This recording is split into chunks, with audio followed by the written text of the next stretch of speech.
नमस्कार, my self doctor Seema Sharma, assistant professor SG government college Beawar. आज हम निदर्शन सैम्पलिंग के बारे में पढ़ेंगे।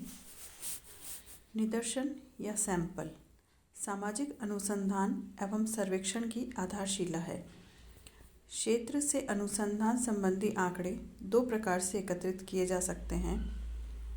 पहला संगणना विधि द्वारा और दूसरा निदर्शन विधि द्वारा। संगणना विधि में अनुसंधानकर्ता समग्र तथा संपूर्ण क्षेत्र का अध्ययन करता है।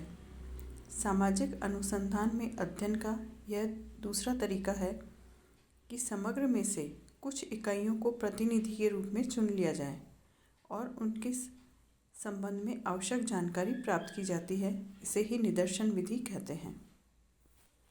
निदर्शन पद्धति समग्र में से कुछ इकाइयों को अध्ययन हेतु प्रतिनिधि के रूप में चुनना ही निदर्शन कहलाता है।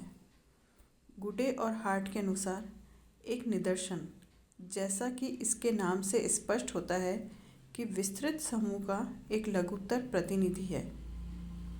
पीवी यंग के अनुसार एक सांख्यिकी निदर्शन संपूर्ण समूह तथा योग का एक लघुकृत आकार का चित्र है, जिससे कि निदर्शन लिया जा गया है।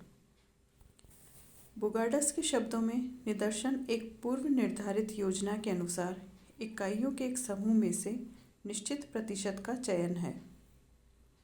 सिम्स और काफ्का के अनुसार एक निदर्शन समग्र का वह अंश है जिसका चयन हम अनुसंधान के उद्देश्य के लिए करते हैं। उपयुक्त परिभाषाओं से स्पष्ट है कि निदर्शन बहुत बड़े समूह का एक छोटा प्रतिनिधि होता है, जिसमें समूह के समस्त लक्षण विद्यमान होते हैं। निदर्शन के आधार। पहला, समग्र की सजातीयता।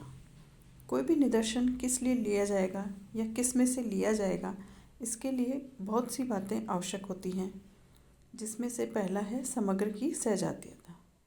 लुंडबर्ग ने लिखा है कि यदि तथ्यों में अत्यधिक एकरूपता पाई जाती है, अर्थात संपूर्ण तथ्यों को विभिन्न इकाइयों में अंतर बहुत कम है, तो संपूर्ण में से कुछ का या कोई इकाई समग्र का उचित प्रतिनिधित्व करेगी। दूसरा है प्रतिनिधिपूर्ण चुनाव की संभावना। निदर्शन इस मान्यता पर आधारित है कि संपूर्ण समूह में से थोड़ी सी इकाइयों का चयन इस प्रकार किया जा सकता है कि वे समग्र का प्रतिनिधित्व कर सके। कोई भी निदर्शन 100% रूप से समग्र का प्रतिनिधित्व नहीं कर सकता, फिर भी पर्याप्त मात्रा में परिशुद्धता प्राप्त की जा सकती है। हमारा प्रयास यही होना चाहिए कि निदर्शन में इकाइयों की संख्या पर्याप्त हो और निदर्शन के माध्यम से किसी भी बड़े समूह का अध्ययन करना बहुत ही आसान हो जाता है और अनुसंधान के क्षेत्र में निदर्शन का अत्यधिक प्रयोग किया जाता है।